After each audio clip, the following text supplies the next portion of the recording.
Allô la famille, j'espère que tu vas bien.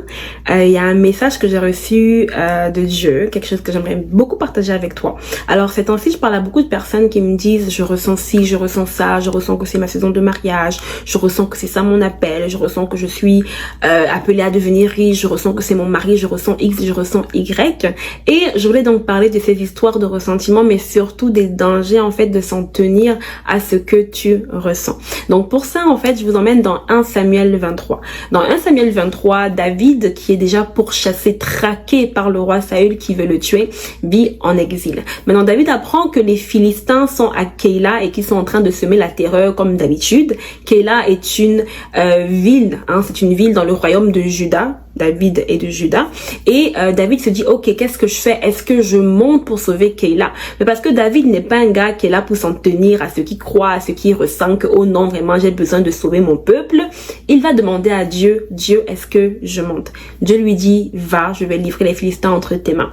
Quand David rassemble les troupes lui disent que, gars, tu es sûr? Parce que vraiment, les Philistins, là, ils peuvent nous finir en même temps. David repart voir Dieu. Et il lui dit, est-ce que vraiment je monte? Dieu lui dit, pars. Attends, je vais essayer de le lire rapidement pour autant que mon affaire veut s'ouvrir. Donc c'est ça. Un jour, David apprend ceci, ça c'est au verset 1. Les Philistins font la guerre à Keïla et ils pilent les réserves de grains.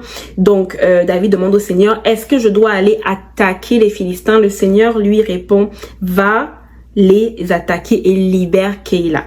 Alors les hommes qui sont avec David lui disent, ici en Juda, nous avons peur. Ce sera bien pire si nous allions à Keïla pour combattre les troupes. Et David repart voir Dieu et dit, est-ce que je monte? Tu sais? Et Dieu répond à David, là je suis rendu au verset 4.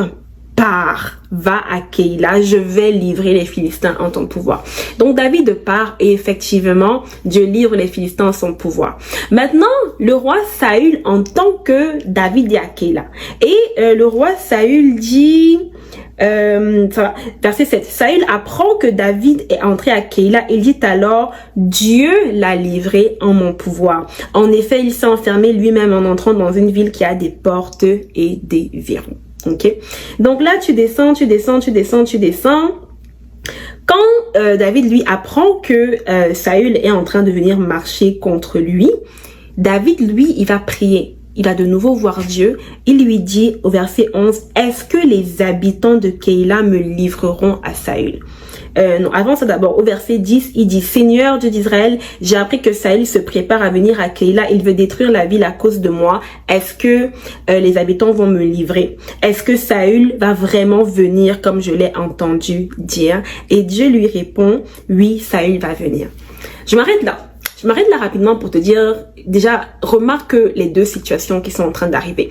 David est le nouvel oint de Dieu. David est celui-là qui est supposé s'asseoir sur le trône d'Israël. David est celui sur qui Samuel est venu prophétiser qu'ok, tu seras roi.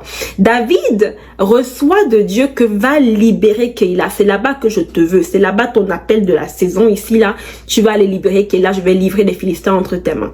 David, à ce moment-là, peut ressentir qu'effectivement, c'est sa saison de victoire.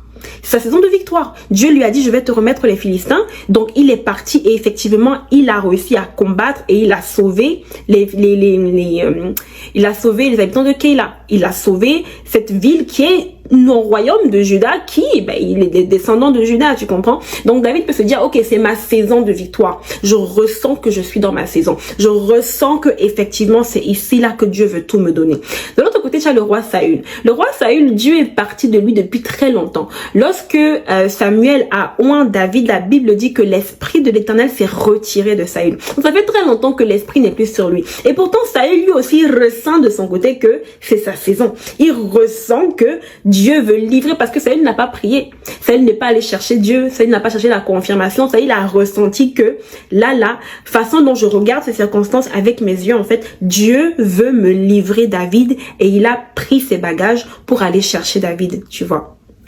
David, quant à lui, ne s'est pas arrêté à la sensation. Il ne s'est pas arrêté au fait que, ok, ça peut être une victoire parce que toi, de tes yeux d'homme, pour toi, c'est une victoire, tu vois. Tu voulais peut-être un travail, il y a quelque chose qui s'est passé, qui a fait qu'une porte s'est ouverte et pour toi, parce que la porte là s'est ouverte, c'est forcément le travail là, donc maintenant, qui est pour toi? Tu ressens que tu es dans cette saison, tu sais. Parce que tu as eu un rêve, tu ressens que tu es dans cette saison et tu t'arrêtes là. David ne s'est pas arrêté à un ressentiment. David ne s'est pas arrêté au fait que oui, c'est peut-être ma saison. En fait, non. David est allé prier et allé demander à Dieu. Déjà, ce qui est intéressant, c'est que dans le premier verset, on te dit que lorsque Dieu lui a dit va délivrer et que les hommes de sa troupe lui ont dit des choses un peu bizarres, il est allé demander une confirmation à Dieu et Dieu lui a dit oui, pars. Et j'en ai parlé dans ma vidéo sur YouTube. Si tu ne l'as pas vu, la vidéo de mercredi dernier, c'était ça, c'était comment reconnaître la voix de Dieu. Et je disais qu'il te faut des confirmations des fois, tu sais. Donc David a reçu quelque chose. Ensuite, les hommes lui ont dit quelque chose qui était différent de ce qu'il avait entendu. Il a demandé une confirmation à Dieu, tu vois.